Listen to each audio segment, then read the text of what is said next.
دنوں تک روئے، اللہ کرے امتی بھی کبھی کبھی حضور کی یاد میں روئے۔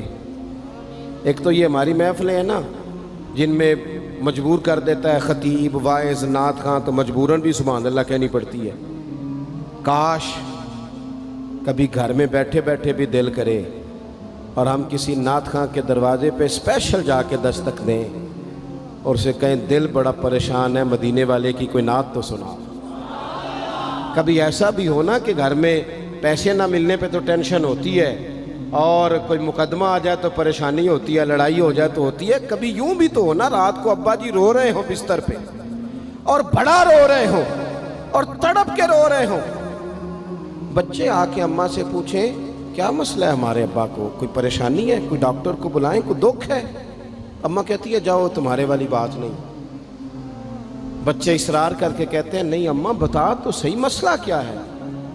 تو اماں ٹھنڈی آہ بھر کے کہتی ہے پتر تمہارے باپ کو نا نبی پاک کا مدینہ یاد آتا ہے، جنوں ویکھ کے ٹھردیاں اکھیاں نے تے جنوں ویکھ کے ٹھردا سینہ ہے، ربا تیری ساری خدائی چ ایک ہی تے شہر مدینہ ہے۔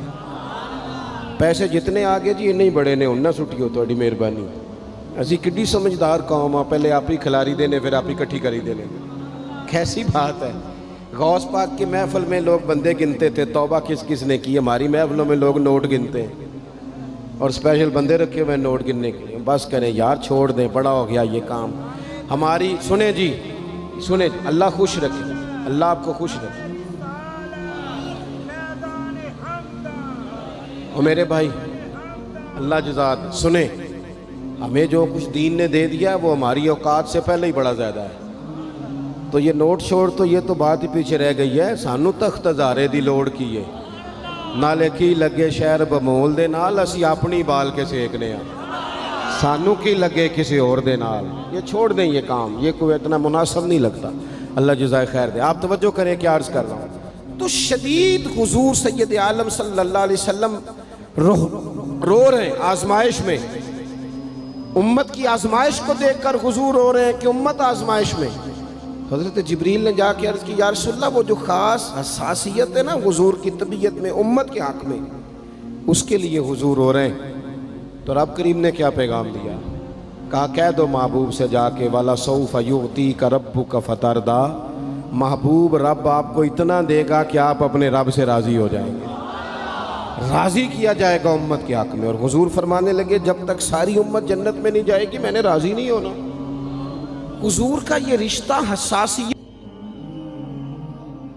چونکہ ہمارے پاس تو اب ہم بعض دفعہ لگتا ہے کہ زیادہ عالم ہو گئے لوگ، تو ہماری دیواروں پر نا، اسکولوں کی دیواروں پر انگریزوں کے قول بھی اب لکھے ہوئے ہیں، تو کئی دفعہ پوچھنے کو دل کرتا ہے انتظامیہ سے کہ حدیثیں ساری یاد ہو گئی ہیں بچوں کو، جو تمہیں اب قولوں کی ضرورت پڑ گئی وہ بھی غیروں کے اقوال تک تم آ گئے ہو۔ اس قوم کو تم نے حضور کے فرامین سارے سنا لیے۔ او خدا کے بندو، حضور نے تو اتنا حساس کر کے یہ رشتہ بتایا ہے کہ باریک باریک نقطے بھی سمجھائے، یہ کام نہ کرنا دوزخ میں چلے جاؤ، یہ کام کرنا تمہارا فائدہ، ایک ایک بات کھول کے بیان کی۔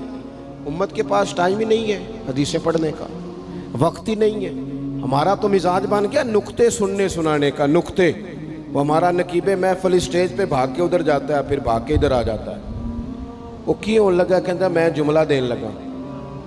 او خدا کے بندے تو جملہ رہن دیکھا، تو کوئی آیت دے، تو کوئی حدیث پاک پڑھ۔ وہ پھر وہ بعض اوقات میں تو چونکہ کمزور سا بندہ ہوں تو وہ جب 50 کو دفعہ کہتے ہیں نا تیار ہو جو جملہ دین لگا، تو ایسے لگتا ہے جملہ نہیں آئے گا کوئی ایٹم بم بھی آئے گا۔ بھائی تو دے دے جو تو نے دینا، اتنا پریشان تو کس بات کا ہو گیا؟ اور پھر سارے ہی کہہ رہے ہیں جتنے آئے، نقیب، نعت خواں، خطیب، سب کہہ رہے ہیں سارا قرآن حضور کی تعریف ہے۔ تو پھر پڑھنا چاہ رہا ہے تو بھی تو پڑھ، کوئی بھی نہیں رہا، کہی جا رہا ہے۔ اپنی زندگی کے اندر حضور نے جو ہمیں اسباق دیے، جمعے والے دن ٹائم پہ مسجد جایا کرو۔ مولوی نکمہ بھی ہو نا میری طرح کا، آپ وقت پہ جائیں گے تو وہ جلد تیاری شروع کر دے گا، آپ آخری 10 منٹ جاتے ہیں تو وہ کیا مولانا دیواروں کو تقریر سنائیں؟ تیاری کریں، حضور کے فرامین سنیں، اور نبی پاک صلی اللہ علیہ وسلم نے جہاں جہاں ہمیں اسباق پڑھائے ہیں وہ اس رشتے کی حساسیت کو دیکھیں۔ چونکہ حضور نے بڑا حساس رشتہ بنایا امت سے، تو پھر امت کے دل بھی حضور کے حق میں بڑے حساس ہیں۔ اپنے مزاج کے لحاظ سے نا نرم طبیعت کے آدمی حضرت صدیق اکبر۔ کچھ لوگ نرم ہوتے ہیں نا بیچارے، جو گیا مان لی، جو گیا مان لی، ان کو لوگ تنگ بھی بڑا کرتے ہیں۔ یہ بھی میں آپ کو بتا رہا ہوں۔ وہ جس بندے کا پتہ ہوتا ہے نا کہ جناب اس کے پاس گئے تو یہ اکثر تارے شاٹ بھی رہتی ہیں، تو وہاں ذرا جاتے بھی لوگ تھوڑی احتیاط کرتے ہیں۔ حضرت ابو بکر صدیق طبعاً نرم طبیعت کے تھے، کشادہ روئی، خندہ پیشانی مزاج کا حصہ تھا۔ وہ دیر تک صبر کرنے کے عادی تھے، لیکن ایک دن ان کے والد آئے جناب ابو قحافہ رضی اللہ تعالیٰ عنہ، بعد میں انہوں نے کلمہ پڑھا۔ وہ ایک دن حضور کی بارگاہ میں شکایت لے کے آئے۔ اب کسی اس بندے کی شکایت آ جائے نا جس کی توقع نہ ہو، جس سے توقع نہ ہو۔ کسی نے کہا تھا نا کہ تجھ سے شکوہ نہیں بے وفائی کا، پر تجھ سے امید بے تحاشا تھی۔ تیرے اوپر امیدیں بڑی تھیں، تو نے یہ جو کام کیا نا یہ تھوڑا عجیب لگا ہے، تجھے نہیں کرنا چاہیے تھا۔ کوئی اور کر دیتا تو چلو بات اتنی سخت نہیں تھی، تجھے نہیں کرنی چاہیے تھی، تیری بنتی نہیں تھی۔ حضرت صدیق اکبر طبی طور پر نرم آدمی، لیکن ان کے والد آئے حضور کی بارگاہ میں، اور بزرگ ہیں اور نابینا ہیں اور لاٹھی تھامے ہو، اور انہوں نے بڑی عجیب بات کی، کہا یا رسول اللہ حد ہو گئی، آج تو ابو بکر صدیق نے مجھے تھپڑ مارا ہے، تھپڑ مارا ہے۔ یہ ابھی وہ مسلمان نہیں تھے، شکایت آئی، کریم محبوب علیہ السلام کے گرد جتنے لوگ کھڑے تھے محو حیرت ہو گئے کہ ابو بکر صدیق یہ کام کریں گے۔ حضور نے فرمایا بلاؤ نا جناب صدیق کو۔ حاضر بارگاہ ہو گئے، ہاتھ باندھے، نظر جھکائی ہے۔ حضور نے فرمایا ابو بکر لوگوں کو تو یقین ہی نہیں آ رہا، تم نے تھپڑ مارا باپ کو؟ خاموش کھڑے، خاموش۔ کریم نے فرمایا ابو بکر سن رہے ہو میں نے کیا کہا، باپ کو مارا ہے؟ چپ کھڑے۔ تیسری دفعہ حضور نے فرمایا بولتے کیوں نہیں؟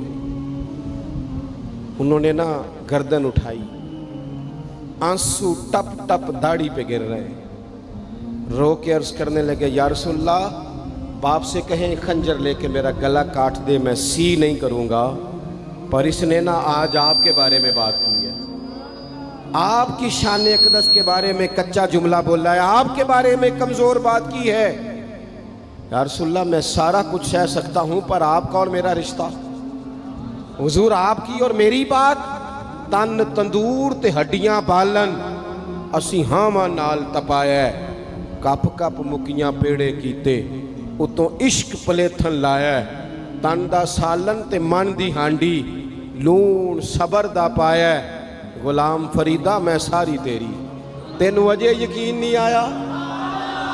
فرمانے لگے، عرض کرنے لگے یا رسول اللہ صلی اللہ علیہ وسلم انہوں نے آپ کے بارے میں بات کی ہے، شکر کرے میرے ہاتھ میں تلوار نہیں تھی، ورنہ میں باپ کا سر کاٹ دیتا، اس لیے کہ ہر چیز برداشت ہے، محبوب کی شان کے بارے میں کوئی بات کرے یہ امت کو برداشت نہیں ہوتی، ہم یہ کیسے قبول کریں، کیسے اس بات کو قبول کریں؟ عزیز بھائی اس رشتے میں حساسیت، آپ دیکھیں صحابہ نا اس حساسیت، اور صرف ناموس رسالت کے مسئلے میں نہیں، ہر مسئلے میں وہ حضور کے حق میں حساس